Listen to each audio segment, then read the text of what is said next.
अस्सलाम वालेकुम। Lecture 42 cab 6 का स्टार्ट हो गया है। कर रहे थे हम IS-12 मिक्स करके IS-16 के साथ। सही टेबल हो गया वो काम। चले अब एक छोटा सा सवाल और कर लेते हैं जिसमें डिस्पोजल देख लेंगे हम, लेकिन उससे पहले एक छोटी सी एग्जांपल है। कई बार आपके साथ ये काम हो चुका हुआ है कि आपको सवाल में कॉस्ट गिवन है, मसलन 200, accumulated depreciation given as on on 31 December लेट्स से 19 और 60 रुपये मसलन, ठीक है जी। और यूज़फुल लाइफ सवाल की गिवन है, एसेट की सवाल में।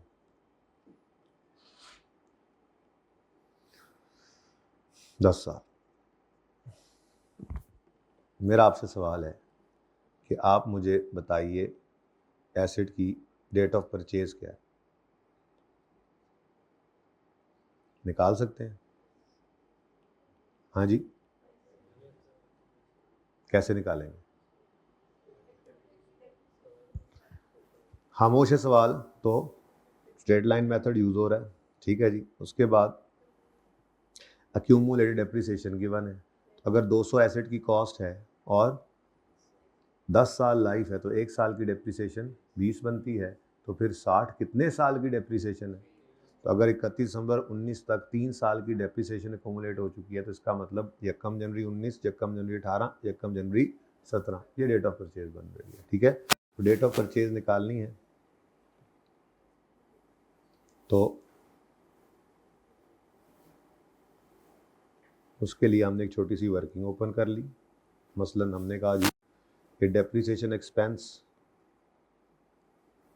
ऑफ 1 ईयर या पर ईयर ये कितना बनेगा? फिर 2 डिवाइडेड बाय 10 तो 20 और वर्किंग 2 फिर कर लेते हैं, एक और वर्किंग कर लेते हैं। आवाज़ उधर तो नहीं जा रही होगी। एक्यूमुलेटेड डेप्रिसिएशन बराबर होती है, आपको पता है, depreciation expense of 1 year straight line में इनटू ईयर्स पास या नंबर ऑफ ईयर्स।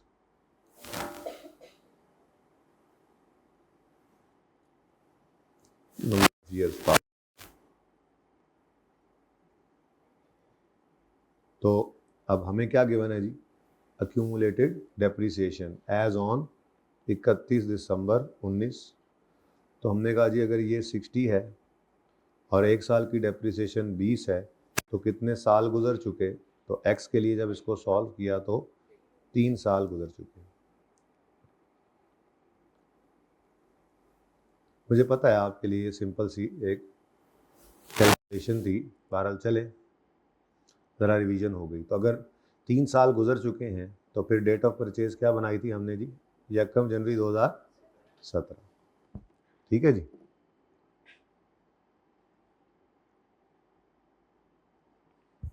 तो मसला क्वेश्चन 23 है, पेज 229 पे। ज़रा तशरीफ़ लाइए, देखा देखा सवाल होगा, कुछ डेटा बस डिफरेंट होगा।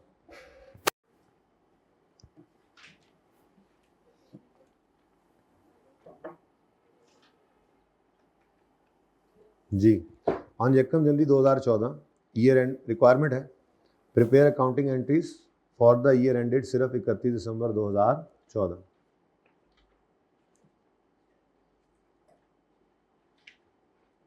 और नोट बनाना है इसी साल का,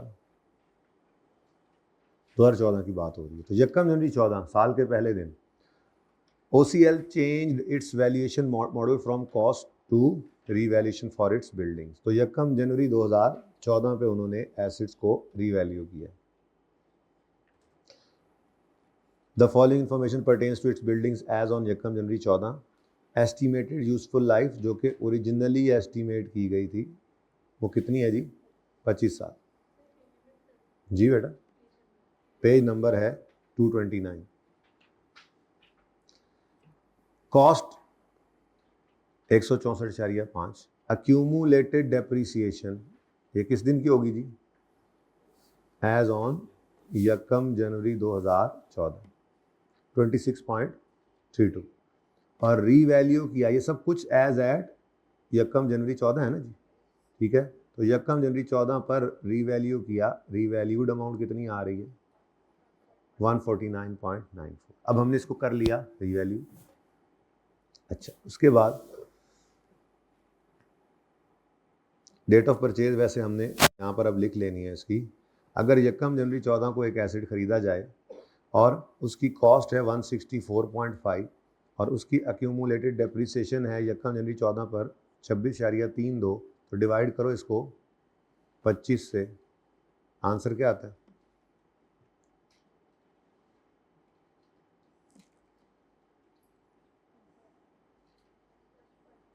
जी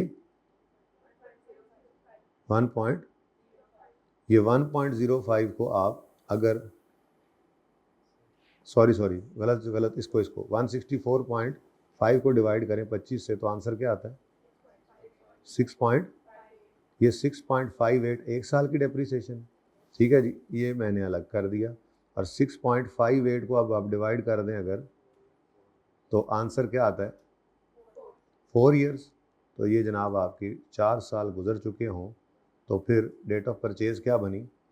1 जनवरी 14 पे 4 साल गुजर चुके हैं, तो 1 जनवरी 13, 12, 11 और 10, तो डेट ऑफ परचेज आ गई 1 जनवरी 2010। क्यों ज़रूरत पड़ रही है हमें इसकी? आफ्टर रीवैल्यूएशन हमें रिमेनिंग लाइफ पे एसेट को डेप्सिट करना होता है।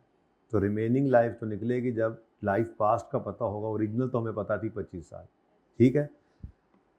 As per report professional value की there was no change in estimated residual value and useful estimated useful life, ठीक है। इसका रेजिडुअल वैल्यू तो है ही नहीं, इसका मतलब वही 25 साल लाइफ है, लेकिन अब चूंकि रीवैल्यूएशन हो गई है तो हमें रिमेनिंग लाइफ पे डेप्सिट करना है, तो तभी मुझे डेट ऑफ परचेज निकालनी पड़ी, जिससे पता चल गया कि 4 साल गुजर चुके हैं। फिर जनाब क्या हुआ, एन साल के दरमियान में one of the office building costing 33 was sold for 30, disposal आ गया।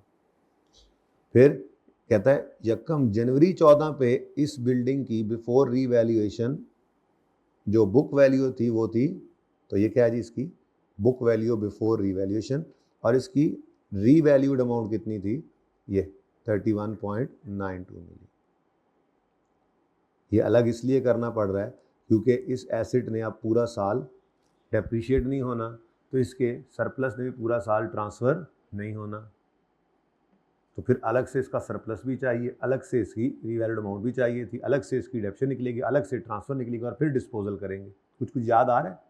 अभी IAS 12 तो यहाँ से मिक्स होना है, ये IAS 12 है, इससे पिछला तो FAR का सवाल है, IAS 16 का सवाल है, ठीक है। अब OCL uses straight line method of depreciation which is charged from date asset is available for use up to date of revaluation to be accounted for using, जो कि आपके पास आपके सिलेबस में एक ही मेथड है, ठीक है। ये तो क्लैरिफिकेशन FAR के लिए हमने ICAP से ले ली थी। रिड्यूस जो ग्रॉस रिप्लेसमेंट मेथड है वो फाइनल में आप जाके पढ़ेंगे, यहाँ पे नहीं, ठीक है। अच्छा, रिड्यूसिंग बैलेंस मेथड से बहरहाल रीवैल्यूएशन करवा सकता है, वो कोई मसला नहीं है, ओके। एसेट में आपका एसेट रिड्यूसिंग बैलेंस पे डेप्सिट हो रहा हो तो उस पर रीवैल्यूएशन हो सकती है, वो मुमकिन है, ठीक है। अच्छा जी, उसके बाद आगे कहानी शुरू होती है, टैक्स वाले ये करते हैं, टैक्स वाले वो करते हैं, टैक्स रेट ये है, प्रॉफिट ये है, तो ये कहानी तो बात की है। तो पहले हम क्या कर लेंगे, पहले हम अपना FAR वाला सवाल कर लेते हैं, क्या ख्याल है? 2 कॉलम छोड़ करके पहले हम अपना FAR वाला सवाल कर लेते हैं। अब टारगेट क्या है जी? आधे घंटे में सवाल को पार करना है, ठीक है। कहते ही हो, करते तो नहीं हो, ये कह रहे हो दिल में, है ना। अच्छा जी, तो रिक्वायरमेंट वैसे क्या है? जनरल एंट्रीज करनी है और क्वेश्चन नंबर 23 पेज नंबर 239 ना 229 और नाम इसका OCL। तो वर्किंग वन हमारी मशहूर ज़माना वर्किंग डेट, डिस्क्रिप्शन,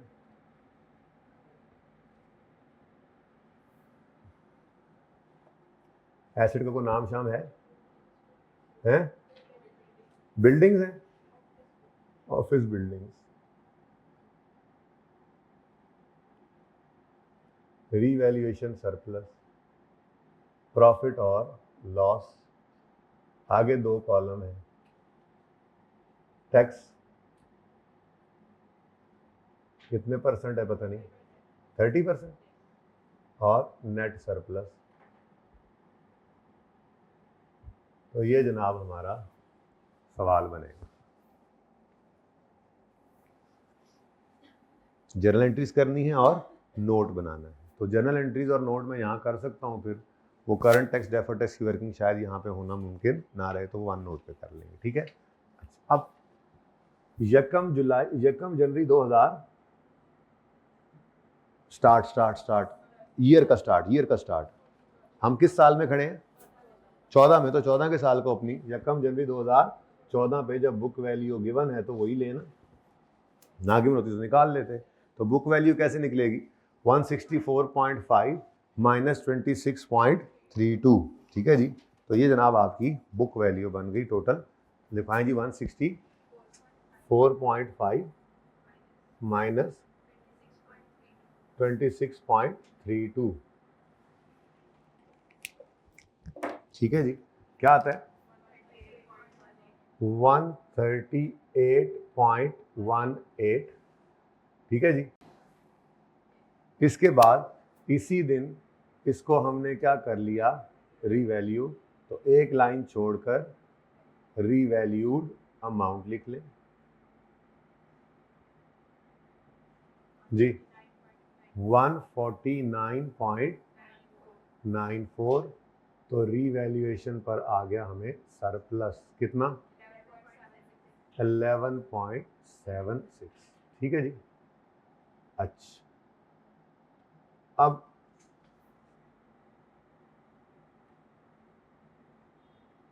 इस सरप्लस ने सर उठाकर देखा, कोई लॉस पीएनएल में पड़ा हुआ ना नजर आया, तो 11.76 चला गया। रिवर्स कुछ भी नहीं करना पड़ा, सारे का सारा ओसीआई से होता हुआ रीवैल्यूएशन रिजर्व में, ठीक हो गया। यहां तक कोई मसला? सिंपल। अब आते हैं इस लाइन। ऑन यकम जुलाई 2014 एक ऑफिस बिल्डिंग जिसकी कॉस्ट थी 33, वो बेची हमने 30 की। यकम जनवरी 14 पर, साल के पहले दिन, यकम जनवरी 14 पर इसकी बुक वैल्यू थी 27 और इसकी रीवैल्यूड अमाउंट थी 31, ठीक है।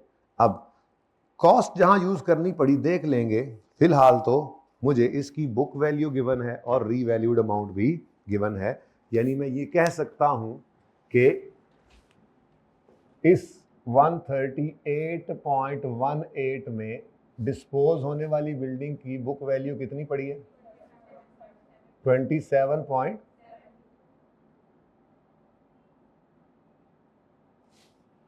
और इस रीवैल्यूड अमाउंट में कितनी पड़ी है? इसकी रीवैल्यूड अमाउंट 31 अलग क्या वर्किंग करनी? यहीं पे इसका सरप्लस भी निकाल सकता हूं मैं। डिस्पोजल की बात मैंने यहीं पे छोटी सी ऐसे ही कर ली, जो डिस्पोजल हो रहा है मेरा उसकी बात कर रहा हूं। कितना सरप्लस आया इसका? 4.2 का सरप्लस आ गया, ठीक है जी। ये सिर्फ डिस्पोजल की मैंने ऐसे छोटी सी यहाँ पे वर्किंग शो कर दी, क्योंकि ये सारी बिल्डिंग्स पूरा साल डेप्रिशिएट अब नहीं होनी, बल्कि ये वाली बिल्डिंग 6 महीने डेप्रिशिएट होनी है और बकाया बिल्डिंग्स पूरा साल डेप्रिशिएट होनी, ठीक है। अच्छा, एक बात हो गई। दूसरी बात, जब एक बार एसेट पता है आपको रीवैल्यू हो जाता है, तो हम रीवैल्यूएशन के दिन खड़े होकर रिमेनिंग लाइफ निकालते हैं, ठीक है। नो डाउट एक्यूमुलेटेड एडिशन वो पड़ी हुई है, वो उसकी एंट्री करेंगे और फिर सरप्लस लॉस रिकॉर्ड करेंगे, ठीक है। लेकिन ऑनवर्ड्स क्या करते हैं? एंट्रीज तो भी कर लेते हैं, ऑनवर्ड्स क्या किया करते हैं? हम एसेट को डेप्रीशिएट करते हैं रीवैल्यूड अमाउंट को डेप्सिट करते हैं रिमेनिंग लाइफ पे, ठीक है। तो फिर हमने यहाँ पर लिखा जी 30 जून 2014 और यहाँ पे हमने लिया जी डेप्रीसिएशन ऑफ डिस्पोज होने वाला एसेट। अब इसकी वर्किंग कर लेते हैं ज़रा तफसील से। मुझे बताइए जो एसेट बिका है सिर्फ उसकी बात कर रहा हूँ, 6 महीने तो सिर्फ उसी को डेप्सिट करना है ना, उसकी कॉस्ट डेप्सिट करेंगे या रीवैल्यूड अमाउंट। एक बार जब रीवैल्यू होगा तो अब तो रीवैल्यूड अमाउंट डेप्सिट होना है। तो कितनी है रीवैल्यूड अमाउंट? 31.92। अच्छा जी 31.92। अच्छा अब इसको डिवाइड करना है हमने किससे? रिमेनिंग लाइफ से। तो रिमेनिंग लाइफ अभी अभी तो हमने निकाली है, कितनी जी? 25 ओरिजिनल लाइफ थी और डेट ऑफ परचेज हमने कैलकुलेट की। अच्छा सवाल के अंदर जाहिर सी बात है ये गिवन नहीं है, तो मेरे ख्याल में रिमेनिंग लाइफ अब डायरेक्ट निकालते हैं। कैसे? 25 गिवन है, माइनस इसमें से कर दें 26.32 डिवाइडेड बाय 6.58। ये भी डायरेक्ट कर सकते हैं, एक ही लाइन के अंदर ये वर्किंग हो जानी है। इधर देखो मैंने वर्किंग नंबर 2 ओपन की, ठीक है। यहां पे क्या निकालने लगा हूं जी? Remaining life on as on यकम जनवरी 14। अब देखो कैसे निकल रही है। टोटल लाइफ कितनी गिवन है ओरिजिनल वाली? 25। इसमें से माइनस कर दें कितनी लाइफ? जितनी गुजर चुकी। वो कैसे निकाली हमने? हमने कहा जी अक्यूमुलेटेड डेप्रिसिएशन है 26.32। इसको डिवाइड करना है एक साल की डेप्रिसिएशन से, जो निकल आएगी 16, कॉस्ट पकड़ी ना, कॉस्ट 164.5 डिवाइडेड बाय 25 करके। तो ये एक ही यहाँ पे फॉर्मूला सा लग गया। इसका आंसर वही आएगा जो आपने थोड़े पहले निकाला था। कितना आया था इसका आंसर? इस डिनोमिनेटर का 4 नहीं 6.4। ओके तो 6.4 को जब 26 से डिवाइड किया तो क्या आ गया आंसर? 4। 25 में से 4 गया तो बाकी 21। ओके तो ये आपने यहाँ पर लिखना है जी। अब ये डिवाइड करेंगे इसको किससे जी? 21 ईयर्स से। और ये आपने कहाँ निकाला है जी? वर्किंग नंबर 2 में। अच्छा अब ये पूरे साल की डेप्रिसिएशन बनती है, लेकिन हमने इसको पूरा साल डेप्रिशिएट नहीं करना, तो इंटू 6/12 कर दें 0.76। और आपको पता ही है नशर तो साथ करना ही पड़ता है। तो अब इसका सिर्फ इस एसिड का सरप्लस कितना है? अब ये छोटी सी वर्किंग यहाँ पे शो की हुई है, तो 4.2 आगे तो नशर ही है, डिवाइडेड बाय 21। दोबारा बताने की जरूरत नहीं कहाँ पे निकाला है हमने, इंटू 6/12। आंसर बताएं 0.1। ठीक है जी। फिर हम क्या करते थे, ये एसिड चूंकि बिक गया है तो इसकी बुक वैल्यू, यहाँ पे वर्किंग में तो ये एसिड्स की बुक वैल्यू नजर आ रही होती है ना, इसकी बुक वैल्यू को इस वर्किंग में से निकालना है। ठीक है तो वो कैसे निकाला करते थे? हम कहते थे जी 30 जून 2014 पर बुक वैल्यू ऑफ डिस्पोजल्स ये हमने माइनस करनी है, तो बुक वैल्यू निकलेगी, एसिड की कॉस्ट अब नहीं बाकी, यहाँ पर रीवैल्यूड अमाउंट है। कितनी रीवैल्यूड अमाउंट है? 31.92। इसमें से कितना डेप्रीशिएट हो चुका आफ्टर रीवैल्यूएशन पॉइंट? तो जो बाकी बचा 31 ये क्या हो जाएगा जी? यहाँ से निकल जाएगा। एंट्री में ऐसे नहीं करना बुक वैल्यू, एंट्री में तो कॉस्ट और रीवैल्यूड अमाउंट अलग निकलती है और अक्यूमुलेशन अलग निकलती है, करते हैं वो। ठीक हो गया। उसके बाद आपको पता है नशर भी तो साथ ही होना है। ये एसिड अगर चला गया तो इससे रिलेटेड जितना सरप्लस अभी भी बाकी है ट्रांसफर नहीं हुआ वो भी क्या हो जाएगा? रिटेन्ड अर्निंग में ट्रांसफर। तो टोटल सरप्लस कितना था? कितना ट्रांसफर हो गया? तो बाकी कितना बचा? 4.1। भाई समझ आ रहा है? पक्की बात है, किया हुआ काम है ना। अच्छा उसके बाद 31 दिसंबर 2014 पर डेप्रीसिएशन ऑफ रिमेनिंग बिल्डिंग्स,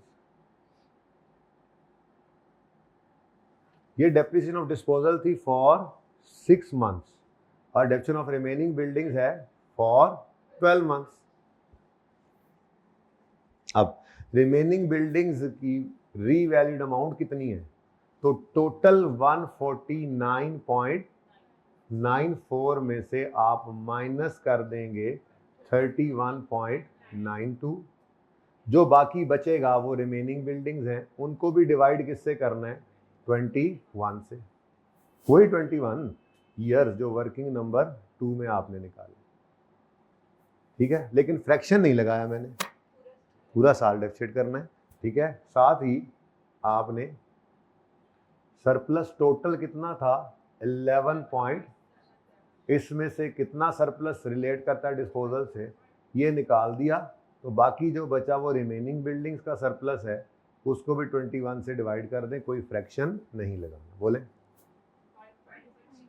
5.62 और 0.36।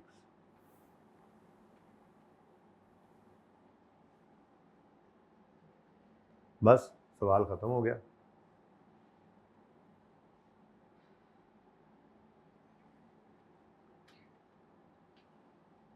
तो बताइए हो गया क्या आ गई जी बुक वैल्यू 112.4 और सरप्लस 7.2, ठीक है जी।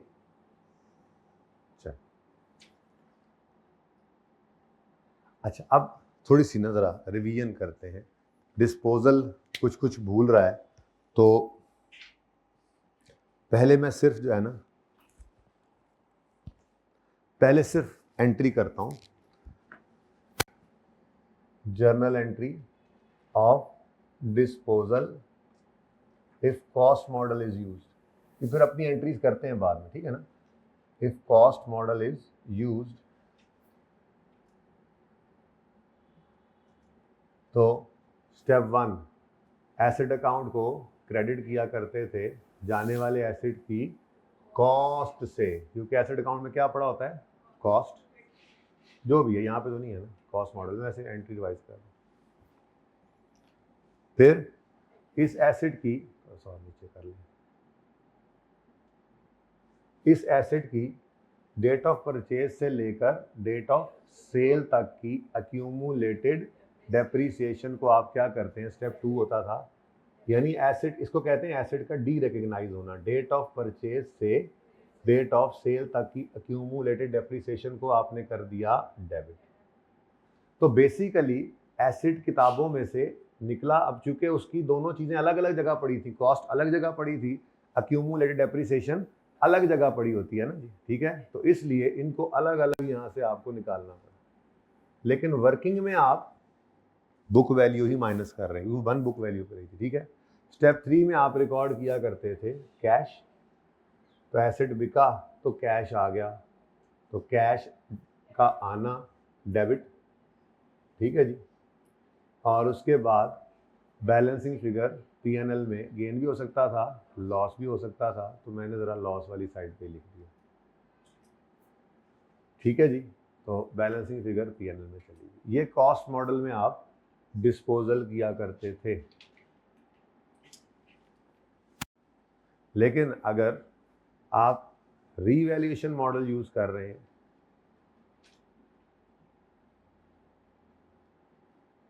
if revaluation model is used,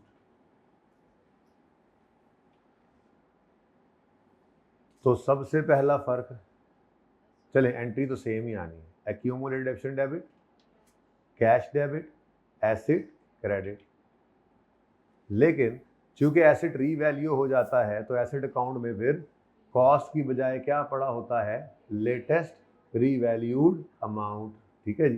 तो फिर एसेट अकाउंट में से निकालेंगे भी वही लेटेस्ट रीवैल्यूड अमाउंट,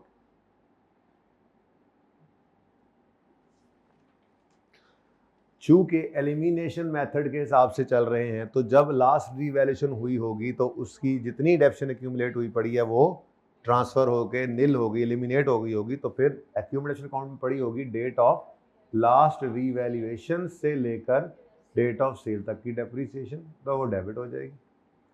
फिर कैश डेबिट होगा और बैलेंसिंग फिगर गेन या लॉस होगा, तो गेन लॉस ही कर लें मसलन, ठीक है जी।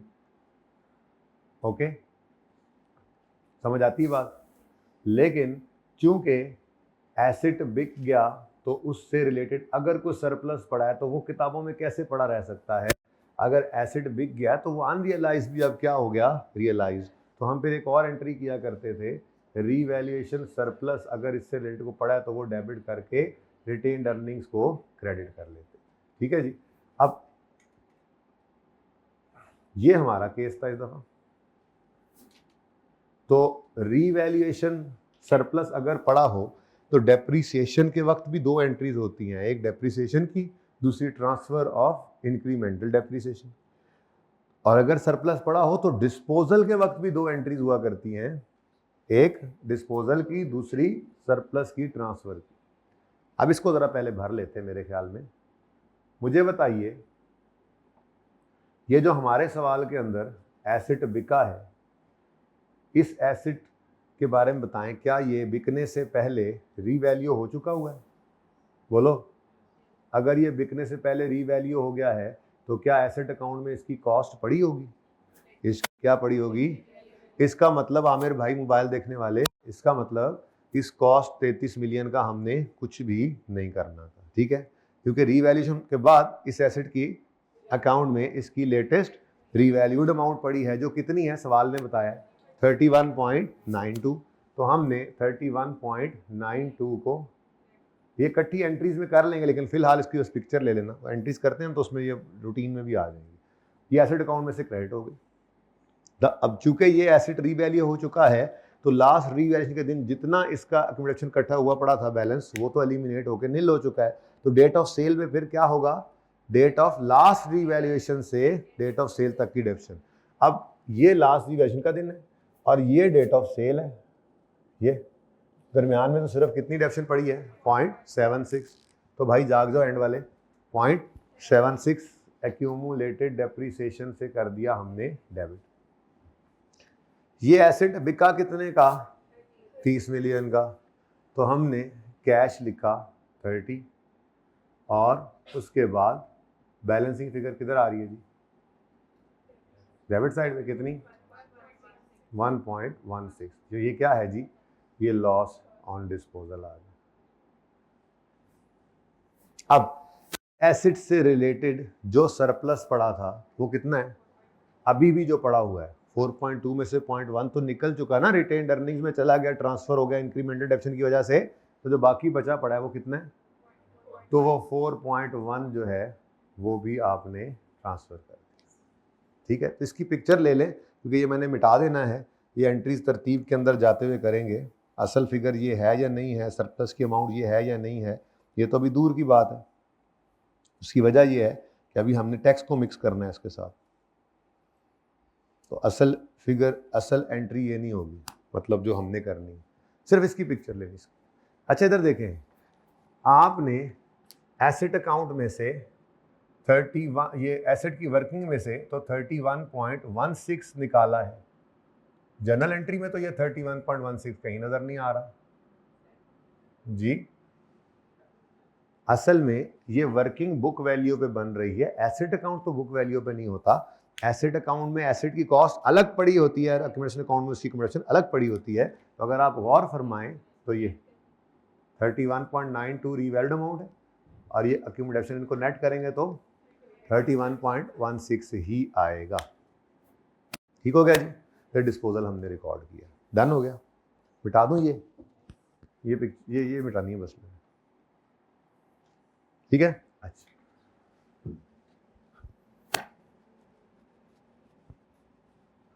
अब हम करते हैं जी अपनी एंट्री सवाल के हिसाब से। तो अभी हम ये एंट्रीज नहीं कर सकते, अभी तो हमने FAR को पूरा किया है, ऐसा ही है। अब आ जाओ जरा इधर, सवाल में एक लाइन आ गई, क्या एप्लीकेबल टैक्स रेट इज 30%। तो अब सारे सवाल का नक्शा ही बदलने जा रहा है। क्यों? क्योंकि ये जो हमने सरप्लस रिकॉर्ड किया है, ये हम क्या कह रहे हैं जी, हम ये कमाएंगे। तो जब कभी कमाएंगे टैक्स वाले इस पे अपना हिस्सा लेंगे। तो हम फिर जर्नल एंट्रीज करने से पहले, देखो पूरा सवाल पहले कर लिया, अब जर्नल एंट्रीज करने से पहले हमने क्या करना है, इस कॉलम के 2 टुकड़े कर देने, 30 और 70 कर देने। ठीक है जी, तो तैयार है? ये तो खाली है। चले अब 11.76 को 30 70 करके बताएं।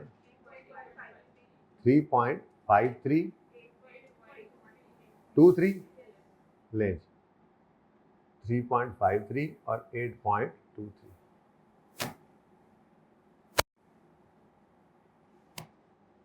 फिर उसके बाद इस कॉलम में मूवमेंट 0.1 की है, तो 0.03 और 0.07।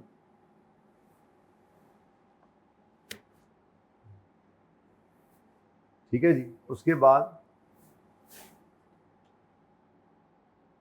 नेक्स्ट जी 4.1, 1.23, 2.87, उसके बाद 0.36, 11, 0.25, क्लोजिंग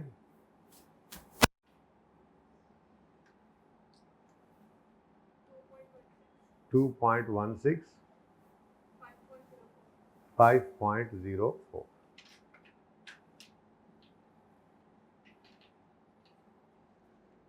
ठीक हो गया जी। अब जर्नल एंट्रीज करते हुए क्या करना है, जर्नल एंट्रीज करते हुए हमने इस कॉलम को छुपा देना है।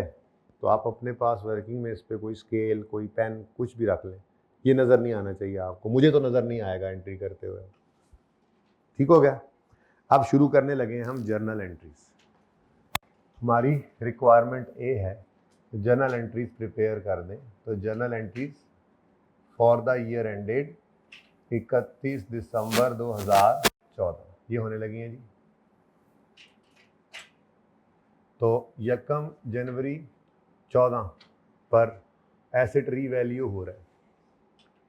तो रीवैल्यूएशन के दिन 2 एंट्रीज, पहली अक्यूमुलेटेड डेप्रिसिएशन की ट्रांसफर की, दूसरी सरप्लस लॉस की रिकॉर्डिंग। अब अक्यूमुलेटेड डेप्रिसिएशन हमें सवाल में ही गिवन है 26.32। तो हमने एंट्री पास की अक्यूमुलेटेड डेप्रिसिएशन डेबिट और ऑफिस बिल्डिंग्स क्रेडिट 26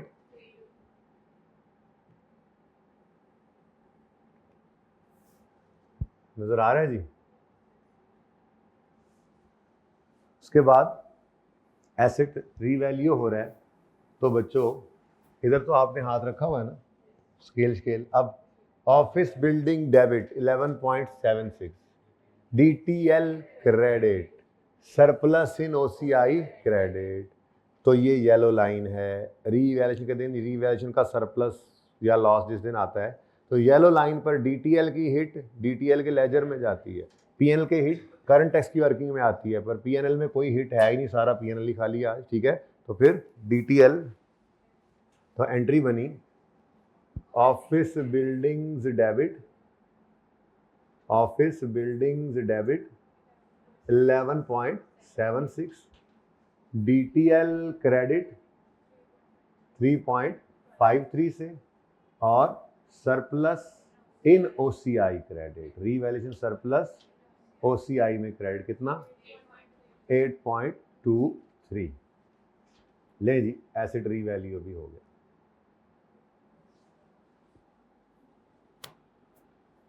सही है जी। जगह जरा तंग है,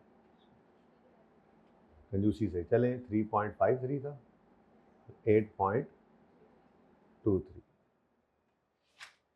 अच्छा जी।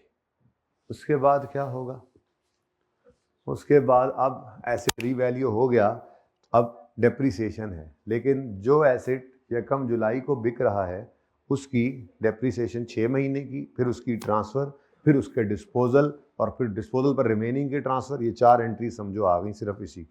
ठीक है, तो सबसे पहले 30 जून 2014 पर depreciation expense debit, accumulated depreciation credit कितने से जी? ये तो कॉलम छुपा हुआ है ना। ओके, तो 0.76।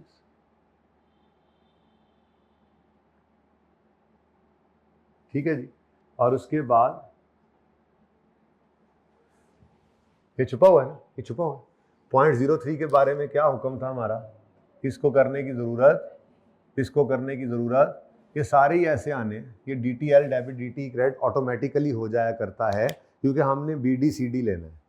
ठीक है, तो BD के अंदर सारी बिल्डिंग होगी, CD के अंदर जो निकल गई है वो तो नहीं होगी ना, तो ये ऑटोमेटिकली हो जाता है। बस इसको सोचने की कोई ज़रूरत नहीं है। एक साल पहले में, उस पहले सवाल में पहले साल में हो भी गया था प्रूफ, लेकिन आगे और चीज़ें बहुत सारी आ जाती हैं, फिलहाल रेलेवेंट नहीं है उनको डिस्कस करना। ठीक है, अब 0.03 की एंट्री करनी नहीं है। 0.07 की एंट्री क्या हुई? 30 जून 2014 पे रीवैल्यूएशन सरप्लस इन OCI। Okay, real surplus debit retained earnings credit कितने से? 0.07। कंजूसी फुल इस टाइम अरूज पे है। एंट्री नजर आ रही है? अच्छा, उसके बाद जी नेक्स्ट है एसिड डिस्पोज हो रहा है, ये छुपा हुआ है। तो डिस्पोजल 31/1/6 की जो एंट्री है वो एंट्री क्या है? 30 जून 2000, वो तो सेम ही होनी है अभी जो की थी जी। एक्यूमुलेटेड डेप्रिसिएशन कैश डेबिट, एक लाइन खाली छोड़कर ऑफिस बिल्डिंग्स क्रेडिट। अब ऑफिस बिल्डिंग्स चूंकि रीवैल्यू हो चुकी हैं, तो रीवैल्यूड अमाउंट इनमें पड़ी है कितनी? 31 इस डिस्पोजल की रीवैल्यूड अमाउंट है 31.92। ठीक है जी, और इसकी एक्यूमुलेटेड डेप्रिसिएशन वर्किंग वन से आपको मिल गई कितनी? 0.76। ये देखो सब एलिमिनेट होकर नील हो गया था, तो फिर यही एक डेप्रिसिएशन पड़ी हुई है इसकी 6 महीने की। कैश इसका आया है 30 का, और लॉस कितना आ गया जी? 1.16। ठीक हो गया, तो 31.16 की एंट्री भी हो गई। फिर 1.23 की एंट्री करने की ज़रूरत नहीं है, 2.87 है रिमेनिंग सरप्लस, क्योंकि लेके ही सरप्लस ये गए हैं ना 8.23, तो उसी को ही लेके चलना है आगे भी। तो 30 जून 2014 पर रीवैल्यूएशन सरप्लस ऑन डिस्पोजल ये ट्रांसफर करें डेबिट, रिटेन्ड अर्निंग्स क्रेडिट 2.87।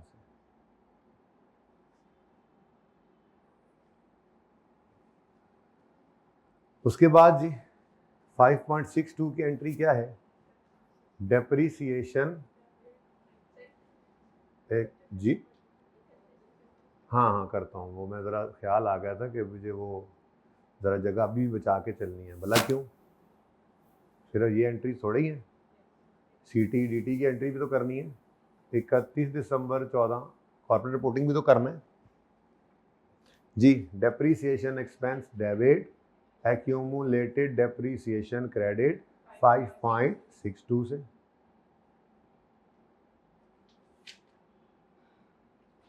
फिर ये कॉलम तो छुपा हुआ है, 0.11 की एंट्री करने की ज़रूरत नहीं है, 0.25 की एंट्री होगी revaluation surplus debit retained earnings credit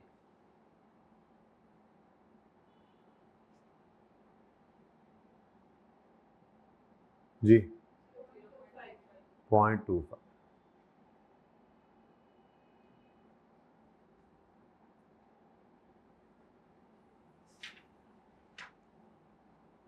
CT की एंट्री आ जाएगी और DTE की एंट्री आ जाएगी। ये दो एंट्रीज भी तो करनी हुई, क्या ख्याल है? ले जी, आपकी जनरल एंट्रीज हुई मुकम्मल। 26.32 ज़रा जगह दे दे अगर हमें, तो हम थोड़ा सा क्लोज कर सकते हैं जी बच्चों। समझ में आती है बात? कोई मसला परेशानी, कोई टेंशन वेंशन? ए रिक्वायरमेंट होगी। अब रिक्वायरमेंट बी है। रिक्वायरमेंट बी क्या है? तो OCL notes to the financial statements. अब सही मिक्स हो गया ये, है ना? रिवैल्यूएशन भी, डिस्पोजल भी देख लिया, अब सही मिक्स हो गया सारा कुछ, ठीक है। फॉर द ईयर एंडेड 31 दिसंबर 2000, और सिर्फ इसी एक साल का ही नोट बनाना है। नोट का कोई नंबर डाल देते हैं जी। टैक्सेशन का नोट बनाना है। 5.1 में आएगा टैक्स एक्सपेंस।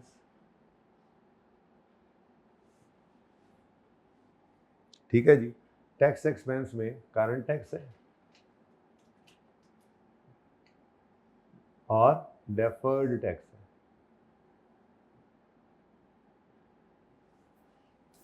उसके बाद 5.2 में रिकंसिलिएशन है, जिसमें आपने पीबीटी से काम शुरू करना है, टैक्स रेट लिखना है और टैक्स आ जाना है। तो 31 दिसंबर 2014 के लिए हम ये नोट बनाएंगे बस।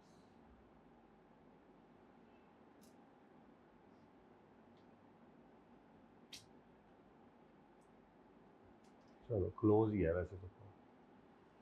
मेरे ख्याल में फिर भी मेरी पूरी कोशिश के बावजूद कुछ वर्किंग्स आगे जा ही रही हैं, माजरत के साथ। कोशिश तो मैंने बड़ी की है। पीबीटी लिखेंगे यहाँ पे, टैक्स रेट आएगा और टैक्स। रेकनसाइलिंग आइटम कोई नज़र नहीं आ रहा मुझे, कोई परमानेंट डिफरेंस ले आओ, कोई परमानेंट डिफरेंस, कोई separate permanent difference, exempt income हो, कोई डिडक्शन नॉट अलाउड हो, सवाल में नहीं है। फिर कोई सेपरेट रेट इनकम हो, चाहे करंट टैक्स से आ रही हो चाहे डेफर टैक्स से आ रही हो। अब तो ये 4 चीज़ें हो गई, ठीक है। फिर उसके बाद क्या था, कोई prior current under over provision है प्रायर वाला, या कोई रेट चेंज है। कितने आइटम्स हो चुके हैं वैसे अभी तक?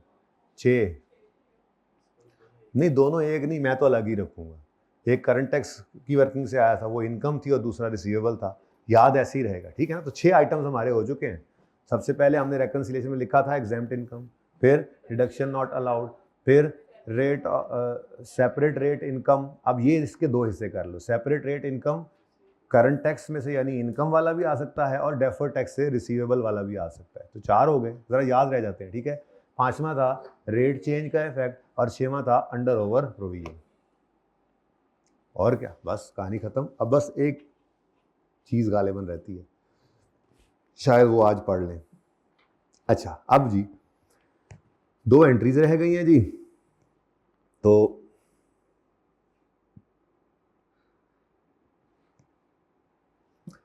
मुझे करंट टैक्स की वर्किंग चाहिए और डेफर टैक्स का लेजर चाहिए। अगर थोड़ी सी हिम्मत करें ना, तो करंट टैक्स की वर्किंग और डेफर टैक्स का लेजर भी मैं वहाँ पे बनाने में उम्मीद है कामयाब हो सकता हूँ। एक्सट्रैक्ट्स बनाने की ज़रूरत है, चलो बना देते हैं, क्या हर्ज है। SOCI के एक्सट्रैक्ट्स ऐसे ही ज़रा दिल कर पड़ा मेरा। में PNL आता है। अब 2014 में PNL के अंदर आपने एक तो डेप्रीसिएशन रिकॉर्ड की होगी। अब वो डेप्शन कितनी होगी जी? एक वो डिस्पोजल वाले एसिड की थी, कितनी? 0.76, 6 महीने की, और बाकियों की तो टोटल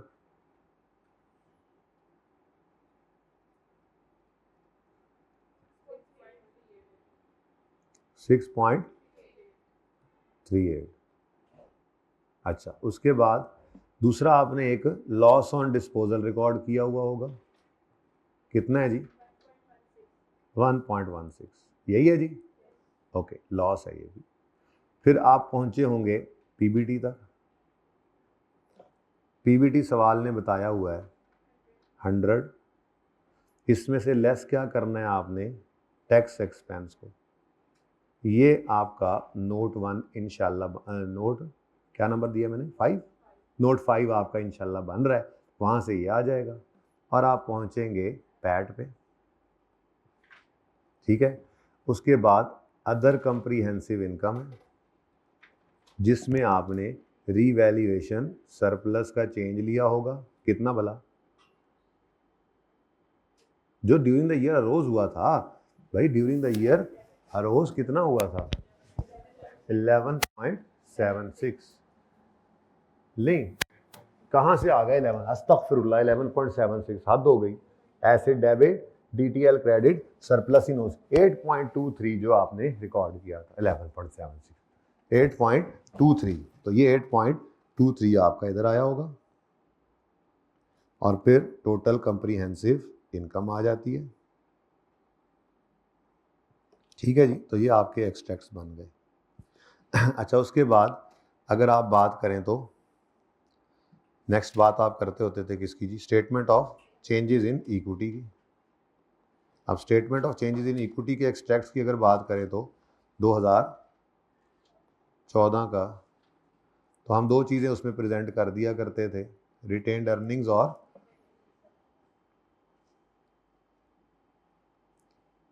अब ये इंपॉर्टेंट है, ओपनिंग 1 जनवरी 2014 पर सॉरी 0 था। उसके बाद टोटल कंप्रीहेंसिव इनकम 2014 की, इसमें ये सवारियां अपनी अपनी नशिस्त पे बैठकर, आपको पता है ऐसे ही है। और ये बिल्लू भाई यहाँ से थोड़ा सा ऐसे रास्ता लेके ऐसे ऐसे ही है, तो फिर प्रॉफिट आ गया। अभी मुझे पता नहीं ना, प्रॉफिट आफ्टर टैक्स आना है यहाँ पे, तो यहाँ पे क्या आ गया 8.23, ठीक हो गया। उसके बाद ट्रांसफ़र है। अब मेरे बच्चों, ट्रांसफ़र टू रिटेन्ड अर्निंग्स जो है, ये जिस मर्जी नाम से है, एंट्री तो आपको surplus debit retained earning credit नज़र आया था ना, तो ये सारे के सारे ट्रांसफ़र ही हैं। जी हाँ, वेरी गुड। ये 0.07, ये 2.87, ये 0.25, ये तीनों के तीनों जो हैं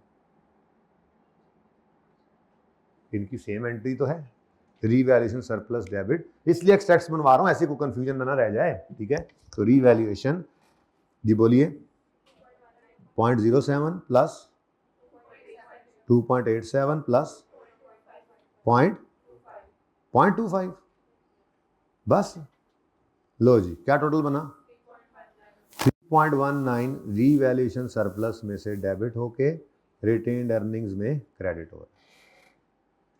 ठीक है, समझ आती है बात की। और फिर क्लोजिंग आ ही जाएगा, अब आपका क्लोजिंग भी, वो मुझे उसकी कोई ज़रूरत है नहीं। ठीक है जी, एक्सट्रैक्ट हमने बना दिए, कोई मसला बोलो। ओके, नाउ ये जहन में रखते हुए हम अपना काम शुरू करते हैं जी। हमारा काम तो है करंट टैक्स और डेफर्ड टैक्स की वर्किंग, उसके अलावा कोई करंट टैक्स डेफर्ड टैक्स यहाँ कर लेता हूँ, क्या ख्याल है। करंट टैक्स में आपको नज़र आ रहा है पीबीटी में आपने क्या करना है जी, add accounting depreciation less tax, tax depreciation की वर्किंग। अच्छा, वैसे परे जगह है, मौजूद है, अगर आप इजाज़त देंगे तो मैं परे भी कर सकता हूँ। ठीक है, तो accounting depreciation add tax डेप्शन less, और टैक्स डेप्शन है नहीं, उसके लिए वर्किंग करनी पड़ेगी। फिर कैरिंग अमाउंट और टैक्स बेस एज ऑन वाली वर्किंग है। ठीक है, उससे डेफर टैक्स का लेजर का बैलेंस निकल आएगा। ठीक है, तो करंट टैक्स की वर्किंग यहाँ हो सकती है। वर्किंग नंबर कहाँ पे पहुंचा हुआ है, 1 2 3 होगी करंट टैक्स।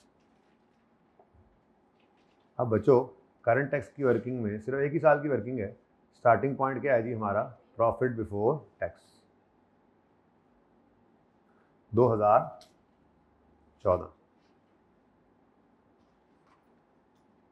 पीबीटी कितना है, ऐड कर दें आप इसमें अकाउंटिंग वाली डेप्रीसिएशन, और वो आपको मिलेगी वर्किंग 1 से।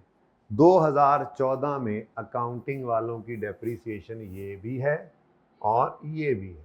डेबिट तो करना है ना, डेप्शन एक्सपेंस को डेबिट, और अक्यूमुलेटेड डेप्शन क्रेडिट हुआ, और फिर उसमें से फिर डिस्पोजल की निकाली हमने। तो वर्किंग 1 कैसे लिखूँ, इधर ऐसे ही लिख देता हूँ जी। कितनी है जी, पॉइंट प्लस 5 पॉइंट, आंसर 6.38। फ़ायदा तो हो को नहीं रहा, यहीं पे लिखो इसको। फिर मैंने सोचा था आधा आधा कर लेते हैं जी। कितना, तो ये रेफर करो वर्किंग 1 6.38। 38 हमने कर दिया ऐड। ये देखो यहाँ पे नजर भी आ रहा है, हमने जितनी रिकॉर्ड की रिडक्शन वो क्या हो गई, रिवर्स। ठीक है, उसके बाद टैक्स डेप्रिसिएशन के लिए मुझे जाना पड़ेगा इस लाइन में, और वो क्या कह रहा है जी,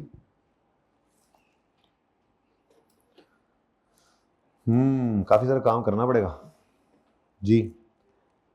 Tax depreciation is allowed at 10% reducing balance method with full year deduction in the year of purchase while no deduction in the year of disposal। अब मुझे ऑफिस बिल्डिंग टैक्स का लेजर भी बना सकता हूँ, टैक्स वालों का लेजर भी बना सकते हैं हम कहें तो। डिस्पोजल क्या करना है, लेजर बना के जैसे बचपन से करते थे, डेप्शन एक्सपेंस अलग से निकाल के डिस्पोजल का लेजर बना लें तो बेहतर है। वर्किंग भी हो सकती है, लेजर बना लेते हैं, ठीक है, उधर बनाते हैं, देखते हैं जगह है तो। इधर देखिए, अरे वैसे इतना खपने से, चलो वर्किंग नंबर 4 ऑफिस बिल्डिंग्स का लेजर ओपन हो गया है, और ये ऑफिस बिल्डिंग का लेजर है टैक्स रूल्स के हिसाब से, तो 1 जनवरी 2014 पे ब्रॉड डाउन चाहिए।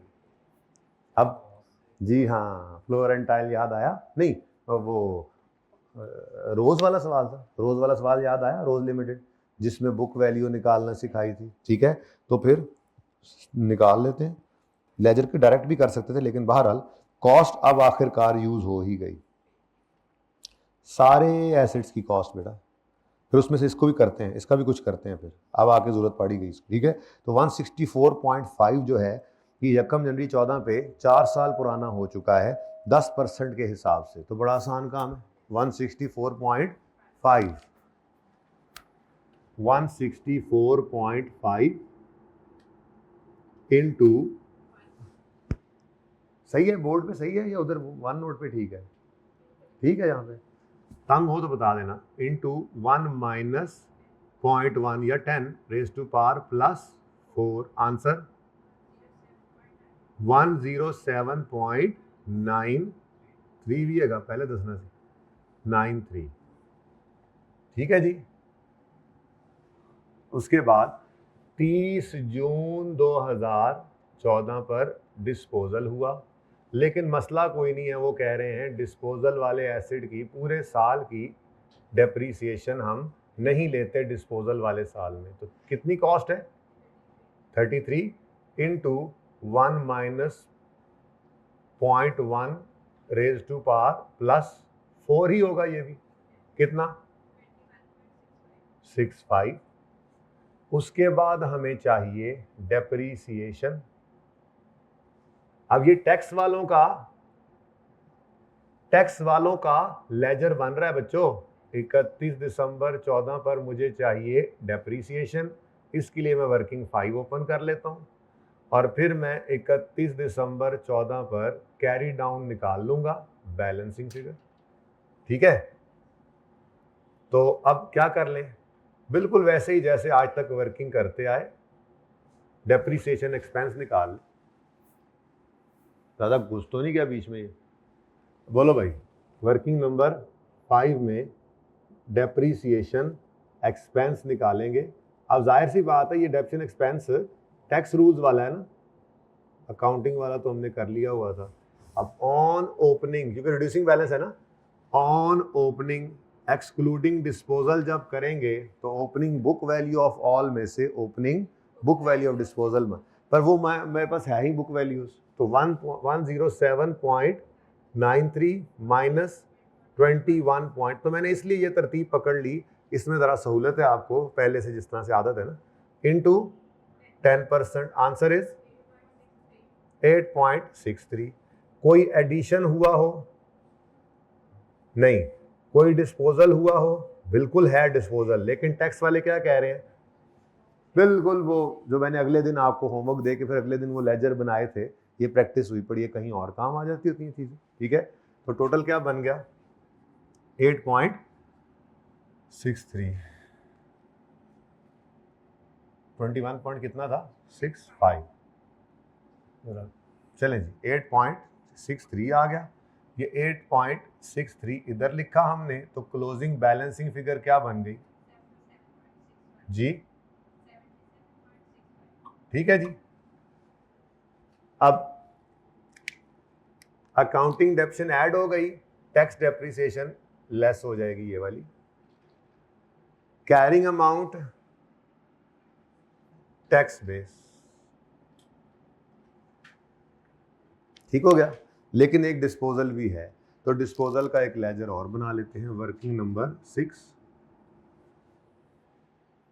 वर्किंग 6 में डिस्पोजल का लेजर ओपन कर लें, और ये डिस्पोजल अब अपनी वाली चूंकि निकल चुकी हुई है ना, वो जर्नल एंट्रीज के अंदर ही डिस्पोजल गेन लॉस निकल आया, तो वही यूज कर लें। कोई जरूरी तो नहीं वर्किंग का रेफर करना है, रिक्वायरमेंट का रेफर कर देना उधर, ठीक है जी। अब एसेट अकाउंट में से 21.65 निकला है, तो ऑफिस बिल्डिंग से ये क्या आ गया जी, बुक वैल्यू। कैश पे लड़ाई होती कोई नहीं है, कितना है 30, ये तो सेम ही है। अब हमें क्या आ गया जी 8. अब ये क्या बता रहा है, ये तो कह रहा है कि गेन आ गया, ऐसे ही है ना, डिस्पोजल का अकाउंट डेबिट और P&L क्रेडिट, तो कोई मसला नहीं, वही तो मसला होता है, वो टेम्परेरी डिफरेंस है। हमने पहले गेन बुक कर लिया तो उन्होंने उस वक्त माना नहीं था, आज हमें लॉस आ गया तो बाकी हमने अनरियलाइज को रियलाइज कर लिया, लेकिन टैक्स वालों ने एक्चुअल गेन निकाल दिया। अगर आप कॉस्ट मॉडल अज्यूम करके लाए ना इसको इस दिन तक, तो एक्चुअल लॉस एक्चुअल गेन ही बनता है, लॉस नहीं था जो हमें निकालना पड़ा। हम तो चूंकि पहले रीवैल्यूएशन के वक्त इसको रिकॉर्ड कर चुके होते हैं, तो इस वजह से ये डिफरेंस आता है, अगेन टेम्परेरी डिफरेंस। ठीक हो गया जी, ये दोनों हो गए। अब ऐड किया अकाउंटिंग डेप्रिसिएशन को, लेस किया हमने टैक्स डेप्रिसिएशन को। टैक्स डेप्रिसिएशन कहां से मिलेगी हमें, वर्किंग नंबर 5 से। हाँ जी 5 कह लें, 4 भी कह सकते हैं जी, वो 4 में तो गई हुई है ना, लेकिन वो घूमता रहेगा बेचारा, पहले 4 में जाएगा, वहां से 5 में जाएगा। 8 पॉइंट। उसके बाद अकाउंटिंग वालों ने लॉस रिकॉर्ड किया है, तो लॉस ऐड बैक करके loss on accounting loss on disposal.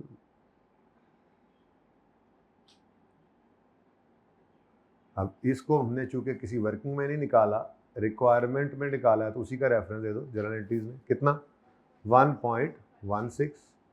और टैक्स वालों का गेन है, तो वो भी क्या हो गया, ऐड कर देंगे टैक्स गेन ऑन डिस्पोजल, और इसके लिए हमने वर्किंग नंबर 6 की, कितना जी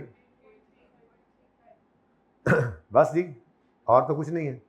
तो टैक्सेबल प्रॉफिट कितना आ गया 107.26, और इस पर कितने परसेंट, फिर भी लेजर कोशिश करके बना ही सकते हैं, वैसे डेफर्ड टैक्स का लेजर तो कम से कम बन ही जाए, नहीं बनना मेरे ख्याल से, सुभान अल्लाह। तो टैक्सेबल प्रॉफिट कितना आ गया, ठीक है, तो टैक्स कितना आ गया 30% के हिसाब से 32.18 की एंट्री बोले, CTE डेबिट। अब पर्चे में CTE CTP ना लिखना, current tax expense debit, provision for taxation credit लिखना, ओके जी। वर्किंग नंबर 3 से मिला 32.18।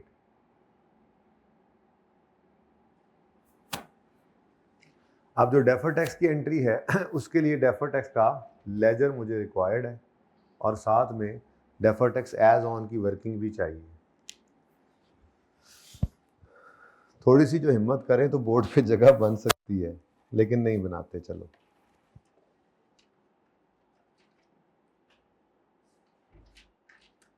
बना ही ना लें। डेफर टैक्स का लेजर चाहिए, बस ये मुझे छोटी सी जो वर्किंग करनी थी की थी मैंने, ये मैं मिटा रहा हूँ, ठीक है ओके। ये वर्किंग 2 थी ना, चलो यहाँ पे मैं ज़रा कर देता हूँ फिर भी। वर्किंग 2 रिमेनिंग लाइफ, तो रिमेनिंग लाइफ आपने कैसे निकाली थी जी 25 माइनस, ज़रा बता दें मुझे दोबारा, 23 डिवाइडेड बाय अच्छा वो पूरा लिखना है, 164.5 डिवाइडेड बाय 25, आंसर आया था 21 ईयर्स। तो ये चलो आप यहाँ पे लिख ही रहे। अच्छा जी, अब मेरे पास जगह खाली होगी काफ़ी सारी, तो वर्किंग नंबर कहाँ पे पहुँच चुका है काम? 7। देखो जी, वर्किंग 7 क्या है? Defer tax liability slash asset as on 31 December 13। हाँ जी, 31 दिसंबर 13, या इसको यकम जनवरी 14 कह लें, क्योंकि बेटा कहीं पे मुझे डेफर टैक्स का ओपनिंग बैलेंस गिवन कोई नहीं था आज। ठीक है, तो carrying amount, tax base, difference और टैक्स, बस ठीक है, एट द रेट ऑफ 30%। और सिर्फ क्या चीज हमारे पास है जी? Office building. तो 31 दिसंबर 13 या यकम जनवरी 14 पर बुक वैल्यू कैरिंग अमाउंट कितनी है? 138.18, जबकि टैक्स बेस कितनी है? 107.93। तो डिफरेंस कितना आ गया जी? 30.25। अब कैरिंग अमाउंट एसेट की ज़्यादा है टैक्स बेस से, तो ये टैक्सेबल टेम्परेरी डिफरेंस आ गया। तो टैक्स कितना आ गया जी इस पे? 9 डेफर टैक्स लायबिलिटी। ठीक है जी। उसके बाद वर्किंग 8 भी यहीं पे ही कर लेते हैं। Defer tax liability slash asset as on 31 December 14, carrying amount, tax base, ये वो उस तरह से भी हो सकती थी जैसे उस दिन की थी, बस ज़रा मैंने कहा चलो जिस तरतीब में पहले करते थे वही कर दें दोबारा। Carrying amount, tax base, difference और टैक्स।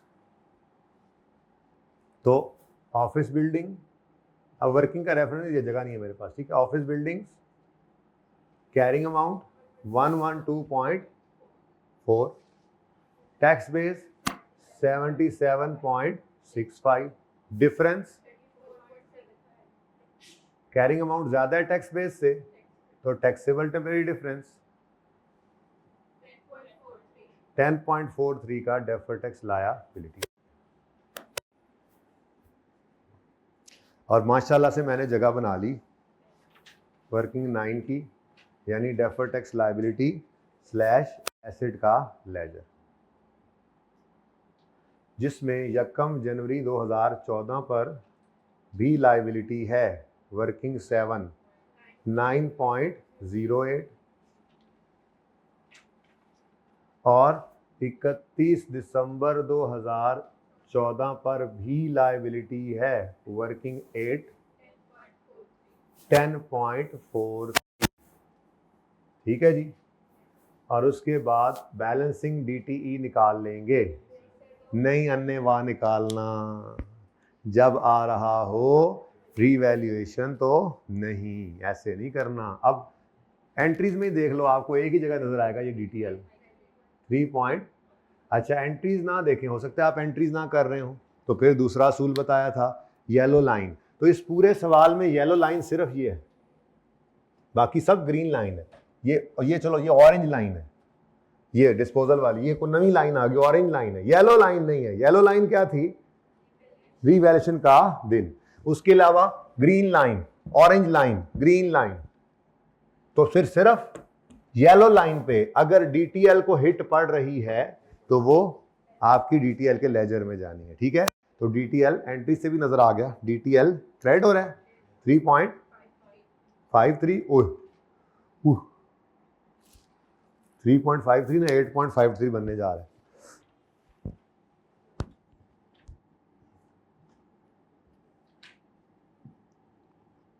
थ्री का सर फट गया था, उसका तो खून निकल आया था। 3.5, ठीक है जी। ये क्या है जी, ऑफिस बिल्डिंग्स।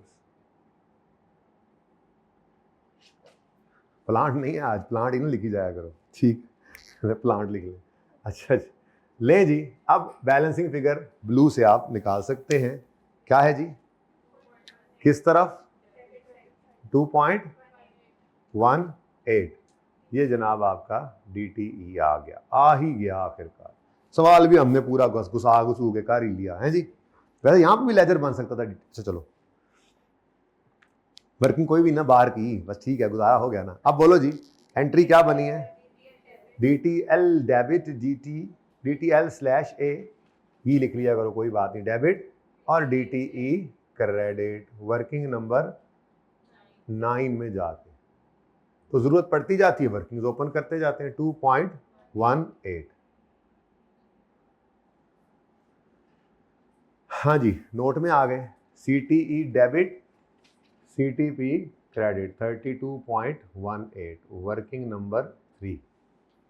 फिर वर्किंग नंबर 9 में जाकर अल्लाह अल्लाह करके DTL/A डेबिट, DTE क्रेडिट, कितने से, 2.18 से हुआ, आंसर 30 आ गया। PBT, टैक्स रेट तो 30 आ। भाई ये पूरा कोशिश करके ज़रा इनको एक फ्रेम में दे दें ऑनलाइन वालों को, और पार्ट 1 यहाँ पे क्लोज कर दें।